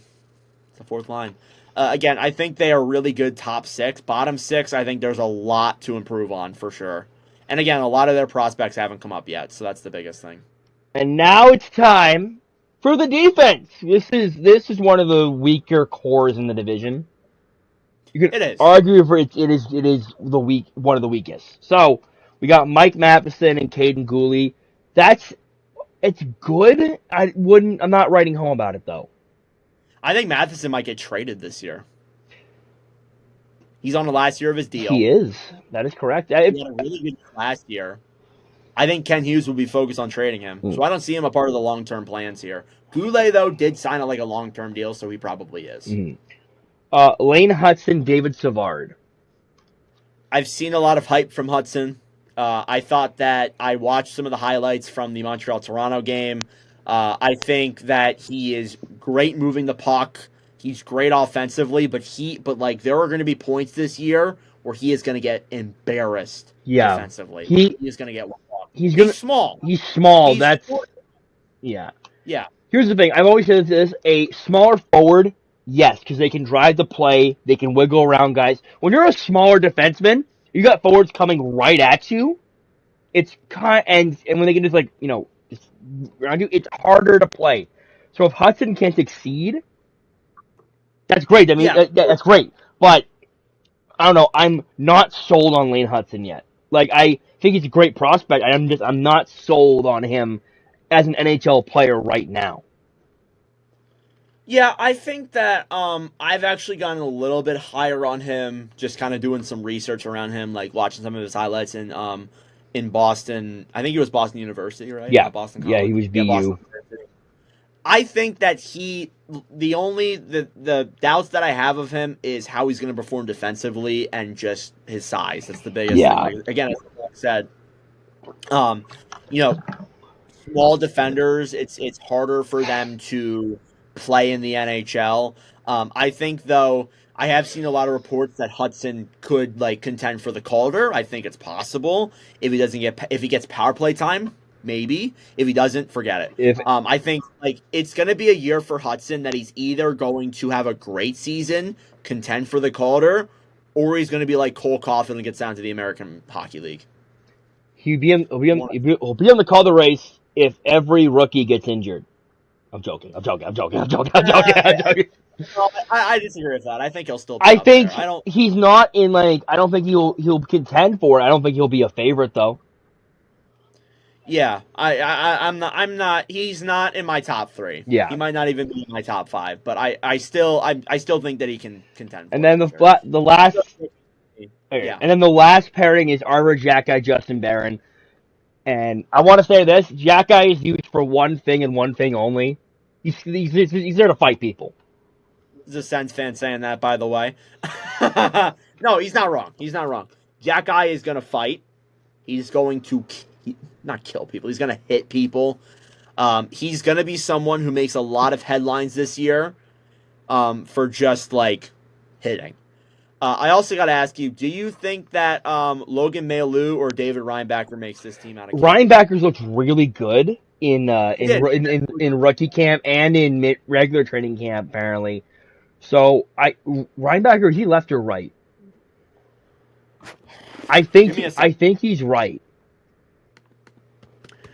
Does he have a better chance of making it if he is a right shot defender? Yeah, because I would take Reinbacher over Justin Barron and over David Savard right now. Probably over David Savard. And I would take him over Arber Xhekaj if he was left-handed for sure. Yeah, absolutely. But I think Reinbacher looked really good in the rookie camp. I wouldn't want Reinbacher starting the league as a third pairing defenseman. I really want him to get more playing time in Laval. I would think that he is a right shot. Yeah, so I would have him over Savard. Yeah. Would that put him with Lane Hudson? Yes, it would. Ooh, that could look fun this year if that does happen. Yeah, I don't think. All right, moving on to goaltending. Honestly, I don't hate the goaltending in Montreal. I think Sam Montembeault and Caden Primo are going to be a decent pairing for goalies. That's a good tandem. Montembeault last year I thought looked good. I think honestly, I've seen some people even talk about him being the starting goalie for Team Canada of 4 Nations. I don't know about that, but he probably could be like a third string. Did Jordan Binnington die? I guess. Yeah, Habs fans are also very high on Jacob Fowler, They're who high, does look like an exciting goalie prospect as and well. they're high on a lot of people, but like they're also high in general. Yeah, all right. Yeah, LeBlanc. I'm going to move on from that. Uh, but yeah, Montreal, I have them eighth in the Atlantic. Oh, oh, But I would say this. you What? smell that? Oh, it smelled like eighth in the division. Oh my god. Yeah, Habs fans, I'm sorry. You have to listen to this. I'm I, going to say, I right to my producer, Kane, he's a big Habs fan, and he has to hear LeBlanc's talk about this. um, I I have can't. him eight. Sorry, I got him eighth Oh. in the division. I got him 25th in the league. Yeah, I have them eighth, but I have them like higher than most eighth teams. I will Yeah, say no, that. I like on think my board, they're the highest eighth team. My eighth teams are 32nd, 31st, and 30th. So, yeah, they're gonna be competitive. They're gonna be fun. They're gonna score. But again, as I said, if they get hurt, things will get ugly I there. do also want to mention that Raphael Harvey Pinard is on the IR. He is as well. Yeah. So Like all I right, think they'll be more competitive this year. They're not going to be fighting for a wild card spot, but they're going to make it interesting. they will make it fun for sure. All right, let's move on to the Ottawa Senators. Last year they finished seventh in the Atlantic. I'm correct. It was all in all a not so great year. They fired DJ Smith. They let go of Jacob Chikrin, Yunus Corpusalo, Dominic Kubalik, Matthew Joseph, Eric Brandstrom, and Parker Kelly as well, and then Mark Kastelik. They brought in David Perron, Noah Gregor, Michael Amadio, Nick Jensen, Linus Olmark, Yan Yannick, and they also brought in Travis Green as their head coach. I know this is gonna cause a lot of discussion because LeBlanc's favorite team is the Ottawa Senators. So LeBlanc, I just got to ask you, what are your overall thoughts on the Ottawa Senators ads I this year? I liked the ads they made. I also liked how they basically took all of Dorian's like little toys and took them back to Goodwill. Threw them out, Threw them out basically. basically. Yeah. I like the new direction. I like the new. It's like a shift. Like you're like with Dorian, I kind of knew who we were going after. With Steos, I had no idea, and now that we got this, I know what it is. So I do want to say the lines on here are not accurate, but I'm going to read them out as is. Okay. Kachuk, Stutzer, Giroux. That's one of the top. That's one of the top lines all year, past 2 years. It's a great line. Terrific. Hopefully Stutzla will get back to the 90-point pace, if not break the 100. Then we have Perron, Norris, Baverson. I don't think that's going to be the second line, but that's what they got for now. I do want to mention that Josh Norris is on the IR as a precaution. As a precaution, him and Steos and the coach say he's 100%. It's just a precaution because they don't want him getting hurt in training camp. Yeah, we'll see how it is. We'll see how he performs in the regular season. Yes. But again, if Norris gets hurt again, that's it's a big loss. Third line, Greg Pinto Amadio. I really like that. What I want to do is I would move Pinto up to the second line. Yeah, I think if Norris gets hurt, Pinto's the second line. Yeah, but I would move Norris to wing, and I put Pinto on the second, so it's Norris, Pinto, Bafferson, and then third line would be Perron, Pinto, Amadio, and you can swap them out with Greg too. It's a pretty good top nine. I think Pinto's gonna have a huge year this year, like have a huge breakout year, and Greg I think also could have a huge breakout year as well. So like you can go with like Perron, Greg, Amadio would be that line would kill people. Yeah, that would be one hell of a line for sure. And the fourth line, I think there's going to be some different guys here, but right now they have Noah Gregor, Zach Oftichuk, Zach McEwen. Oh yeah, Zach McEwen. I love that. He's going to fight people this year. I actually kind of forgot. I really think Stephen Howard is going to make the team out of camp. Yeah, I think it's possible. We'll see. We'll see how he does. They seem to be very high on him. They are, and he's been great for Belleville last year. He's been great for this. He's a good kid. And now the defense, which is where I actually like what they did here. So defense, Sanderson, Zub, solid. It's a good first line, first pairing. Shabbat, Jensen, good second pairing. Tyler Clevin, Jacob Bernard, Docker. I like Clevin. Yeah, Clevin is a rookie, I believe. Yes, he is. K Train rolling into the station. He's a big boy. He is a big He's boy. kind of like It has him listed here as a. Never mind, it doesn't say it. I thought I was gonna say he's it. basically He's a big. he's basically bootleg. He's got Jacob Trouba size. Yes, he is. He a big boy for sure. Yes. And the goalies Allmark and Forsberg. Olmark makes things a lot better. LeBlanc, I was going to ask you this earlier, but then I was like, no, I'm going to wait till the podcast because this lines up at the same time as like my Senators season preview that I'm making tomorrow when this podcast drops as well. Shameless YouTube promotion. Okay. Anyways, I wanted to ask you if the Senators hypothetically are at the same position they were last year's trade deadline or worse, do you think there's a chance they trade Olmark?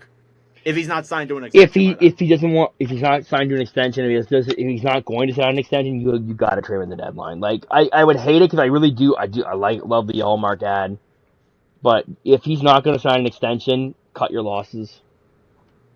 Yeah, it really would set this team back so far if he didn't sign an extension. So I'm really hoping he does for your sake. Yeah. To be honest. The team if this team stays healthy. Like that forward core, I love the forward core. I think the forward core is great. Carter loves it too, but he has the Nathan the Atlantic. Yeah, LeBlanc has been saying, yeah, Carter, if you're listening to this, I don't understand you. Again, as I'm gonna say this, LeBlanc's got a smile on his face, but I'm gonna say this. I think if this team lives up to the hype, this is a playoff team. Mm-hmm. Most likely a playoff team. That makes me happy to hear, but this they're gonna have to work for it, and I think this is why they brought in a guy like Travis Green, a guy who I think is fair to his players. But if you're not working, he's gonna haul ass. Like you will be screamed at. He's a less sensitive John Tortorella, and I feel like Green is like notorious for having some of the toughest training camps in the NHL. I remember there was like the tweets of like Canuck players like puking on the ice because of how hard they were worked. The grouse grind. Oh yeah. Yeah, I feel like him and Tortorella are like known. I would say more Tortorella, but like they're both known for like very difficult training camps. Mm-hmm. So it's gonna be interesting. Yeah, and I have fourth in the Atlantic. I have them fifth in the Atlantic, and I actually have them in a wild card spot. I have them in a wild card spot as well. I feel like here's the thing. We'll get to the team that I have above them later, actually, but like if this, and I'm not saying that's their ceiling. That's where I have them because I feel like that's realistic. Yeah, that's one of the changes I made. I actually had Detroit above them. Now I have. Oh wait, no. Wait, did I say fourth? I meant fifth. Yeah, there we go. Okay. Yeah, I meant fifth. I don't know. Okay, yeah, I meant fifth in the Atlantic. Yeah, fault. So here's the thing. Like every year, like, oh, you pick the statement plays every year. Actually, I don't. I actually, surprisingly to everybody's like delusion, I'm actually pretty fair with the Senators. I'm not overly confident. In the year they got DeBrincat and Giroux, I had them missing playoffs. Yeah, I did as well. I think I had them like making it in a wild card spot maybe, but I didn't see this team as making the playoffs again. So this is like the third. I think it's the second or third straight year I've had them in the playoff. I think it's the second because last year I thought they would finally break through. They didn't. Yeah. This has to be it. Yeah. No. This is coming. Is this the 10th year they've missed? This is the 7th. Oh, never mind. I'm thinking about Detroit. Yeah. It's the 7th. Apologies. If they don't make playoffs, I don't know what happens, but this is a new regime now, so something happens. Could see like an overhaul with some of these. You could see players. I don't want to put names out there, but 9, 19, even 28. Again, I will say, if this team is out of the playoffs by the deadline, this is probably going to be a fire sale. Possibly. Not probably, possibly. They need to start fast. If they don't start, every year, they shoot themselves in the foot because they don't start fast. If they need to have a fast start to get it done this year. I said that earlier in the episode. They need to have a hot start. It's like, again, like every team in the league, like you need to have a hot start. If you have a slow start and you're hella far behind, not everyone's the 2019 It's St. Louis Blues. I said that like 40 minutes it's ago really on this it's really hard to episode. catch up. Ottawa does have a tough schedule to start the year this year, and they have a lot of. It's funny their beginning slate is really difficult. Their ending slate is easy as shit. Yeah, that might be a huge benefit for them. Or not. Let's We'll see. see. All right. Moving on from the Ottawa Senators, let's move on to the Tampa Bay Lightning. The Lightning finished fourth in the Atlantic last year. They were that first wild card spot in that. Were they? I think they were. Yeah, they definitely were. They let go of a few guys: Steven Stamkos, Mikhail Sergachev, Calvin DeHaan, Hayden Fleury, Anthony Duclair, Tyler Mott, Tanner Jeannot, and Matt Dumba. The guys they brought in: Jake Gensel, Zegmas Girgensons, Cam Atkinson, Ryan McDonough, J.J. Moser, and Connor Geeky. So lots of moves there in Tampa. But LeBlanc, what are you thinking about him? I think Tampa. This might be the last dance for Tampa. I don't know about that. They I still have a lot of really good guys from that core. I Maybe. I don't think I think their cup window. I mean, for their cup window, is like almost Oh yeah, closed. probably. It's probably gonna be the last year they try and go for it. Yeah. Bring in Jake Gensel. I understand it, but at the same time, it's like that's basically Stamkos' replacement. And Gensel is, I would say, he's better than Stamkos at this stage in his career. At this stage in Stamkos' career, Yeah, I would but somewhat agree. yeah, but again, like you got to look in terms of like Gensel isn't like a really young player either. Like he's not going to be here for a very long time. Well, he did sign like a 7-year deal, but like again, like he doesn't. I don't know. I don't know. Yeah. Read the damn lines. Gensel, Point, Kucherov. It's a great first Great line. first line. Hagel, Cicerelli, Cam Atkinson. Did you mean Sorelli? I, Not Cicerelli. I said Sorelli, right? Cirelli. You said Cicerelli. Oh, my I bad. swear. My bad. Dino Cicerelli? All Zeno. right, yeah. That's a great first line. Really pretty good top six. Cam Atkinson, some huge questions there, but that's a solid So top six. it's this. One of these things is not like the other. Pretty much, Yeah. yeah. That's where Atkinson fits in. Yep. Connor Sherry, Nick Paul, and Michael Chafee. Chafee, Jesus. Interesting to say the least. Then we got Zemgus Girgensson, Luke Glendening, who is injured, and He is. Jesse Ylonen. Yeah, the bottom six, like last year, is crickets. You're going to see a lot of really top-heavy carrying from this forward core in Gensel, Kucherov, and Point. Outside of that, no depth. Yeah, even last year, like remember there's that meme with Patrick, but who are you people? Yeah, like It's pretty much Tampa's bottom 6. mm-hmm. And that's the price you have to pay for winning back-to-back cups. Everyone leaves. Yeah. That's what I learned. The defense, Victor Hedman and J.J. Moser. Oh, yeah. Coyotes legend. I like Moser. I think Moser is going to be a great defenseman, but at the one? Yeah, not at this stage right now, at the very least.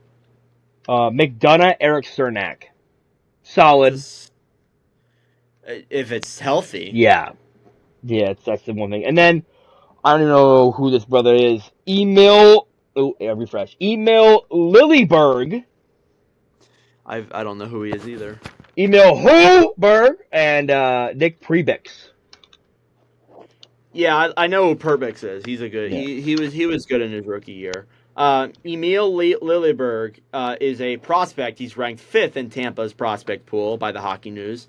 Half a season in the big league prepared him for the NHL rigors. Sticks to his physical, reliable game. So, I don't know. He's kind of a wild card. with this team. And then goaltending, you got Vasilevsky and Jonas Johansson, who one reporter said is the worst goalie they've ever seen, ever. Somebody said that? Yeah, Wow. when he was in Buffalo. Oh, yeesh. Well, Buffalo is Buffalo. Well, Again, I think Vazzy will have a better year than last year. Last year was like a down year for Vazzy standards. I think he could have a better year. We'll see though with that blue line. Again, you're really going to be relying on this like top 6 to carry this team. yeah, and they're a little bit like Boston, but like with less depth than Boston. With two cups and less depth. Yeah, I can see why people are not as high on the Lightning this season. Yeah. I think just because they have like Kucherov and Point, they have those guys. They're going to be competing. But like again, like we know Brisebois, we know John Cooper is one of the best coaches in the league still, arguably the best. And Brisebois is a great general manager. There's been a few moves that again, like the Stamkos thing, big question. Looking at that now too, like they gave up Sergachev for freaking nothing now because they didn't get Stamkos. I mean, they got Connor Geeky in the system. I think that's a big plus. That's a good prospect. Like Geeky makes them by far their number one prospect. He's a great center. Had a good year in the WHL. Yeah, he had a good year in the WHL, but like it doesn't fix all your issues. You basically traded Sergachev away for Jake Ensel at this point. Yeah. I don't think Geeky makes that team out of camp. He's probably in the AHL. Yeah. I don't know. I still have them making the playoffs. I have them at 4th in that Atlantic. They get that wild card probably. But again, like if a team, again, as we said in the Metro 2 episodes ago, like again, if a team in the Metro like really pops off as a good year, they could finish above Tampa in that wild card. So I don't know. I have them 4th though. Where do you have them? I have them 4th as well. It's funny. So 4, 5, 6 in the division. Bolts, Sens, Wings. I have the Bolts 13th in the league. Sens 14th. Wings 15th. Ooh, yeah. Shows how competitive this Atlantic division Shows how is. close it is, honestly. Yes, 100%. All right, let's move on to the last team in this division. They've been waiting for this, the Toronto Maple Leafs. They finished 3rd in the Atlantic last year. Ew! It stinks! They lost in the first round with Boston.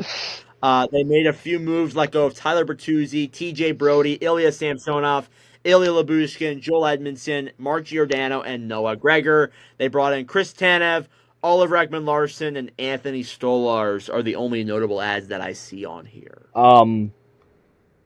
If I could describe this team in one word, top-heavy. They are really top-heavy. They really are. First line, Matthew Nyes, Austin Matthews, Mitch Marner. Great first line. Top-heavy. Second line, Max Domi. They have William Nylander at center. I saw they have been experimenting with that, yeah. Yeah, that's the right word. And then Calle Jarnkrok, excuse me. It's one hell of a second line. And here's the third line, Bobby McMahon, John Tavares, Nick Robertson. They're really deep down the middle, I guess. But I don't know. It's not the best. And then Connor Dewar, David Kampf, and Pontius Holmberg. Yeah, and then not to mention you got Mitten, Cowan, and Ryan Reeves. Few guys that I could see Mitten or Cowan making the team, but I'm not buying in on it. It's very top heavy. It's an incredibly top heavy forward core. You can't make an argument to me. You cannot make a single argument to me that blue line not the blue line, the forward core got better. It got worse. 100%. No new ads. You only lost guys. It got worse. The defense, I'm still not sold on, but Morgan Riley, Chris Tanev. I think the defense is better than it was in previous years. You get Chris Tanev, who's spread out for a longer-term deal, which could affect you in the long term, but I think Tanev's a good defensive defenseman. Yeah. They're kind of like fire and ice. Riley's all offense, no defense. Tanev's no offense, all defense. Pretty much. That might work out well. That might work out terribly. Yeah. OEL, Jake McCabe. Yeah, I still don't like the amount of money they paid OEL. OEL, I thought last year, even in like the finals, wasn't that great. Yeah. So I don't know. It's the cup tax. And then Simone Benoit and Timothy Lilgren. Yeah. Phil Myers is on this team. I see him on this depth chart. What the hell? Yeah. Blue line's better. I think. I know you're not sold on it, but I think it is better. I like the out of Tanev. I'm okay with OEL, but Tanev carries that. Carries it. Mm-hmm. And then Joseph Wall, Anthony Stolars. I like Wall a lot. I really think he's a good goalie, but here's the thing. If Wall gets injured, you are so screwed. You are in huge trouble. Stolars, legend, by the way.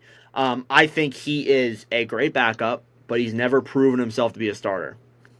Never. Mm-hmm. Not in Philly, not in Florida, not in Anaheim. Never proved it. So you have him as your starter.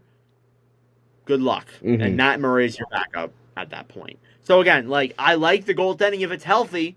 If Wall gets hurt, you're in big trouble. Yeah, I don't know. I'm not really. I think this team makes the playoffs. I have them third in the Atlantic, but I'm not sky high on them like some people are. This is probably this might not even be the last year of the core four.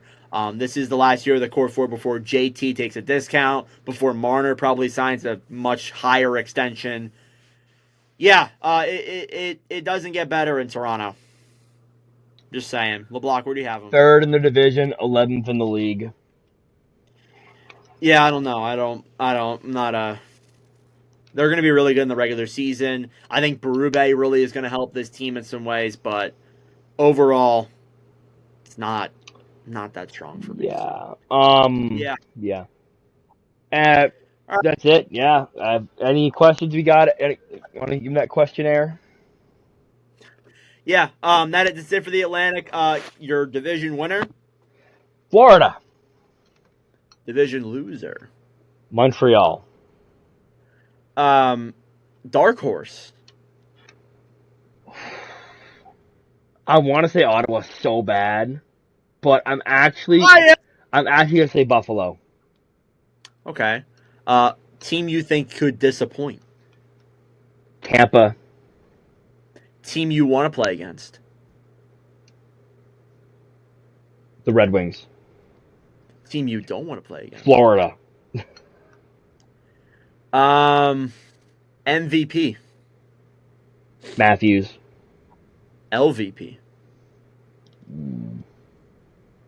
Brendan Gallagher. All right. For me, winner Florida, loser Montreal, dark horse. Say Ottawa since I'm not a Sens fan. Disappointing. I'm gonna say Detroit. They might disappoint some people in some people's minds. Team I want to play against.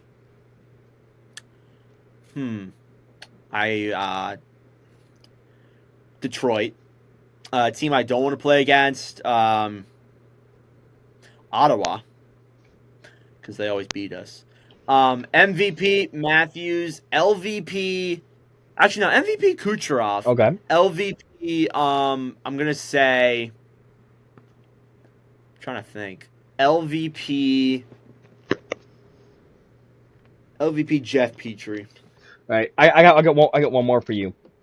Breakout player. Oh.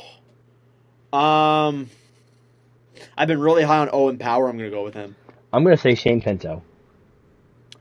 Pinto's another one. Yeah. But I didn't want to go out. I got one more thing to say, actually, back to the Ottawa real quick. They don't have Cousins in there. Oh, Nick Cousins, yeah. They totally spaced when I was talking about it, but yeah. He'll probably take that fourth line center. Yeah. I forgot about him in my yearbook. It's a little bit outdated, sorry. Yeah, so, yeah, that's the Atlantic. It's the toughest division. It's the division with the the most bitching. Yeah. One more thing. Favorite arena. We did this last in the division.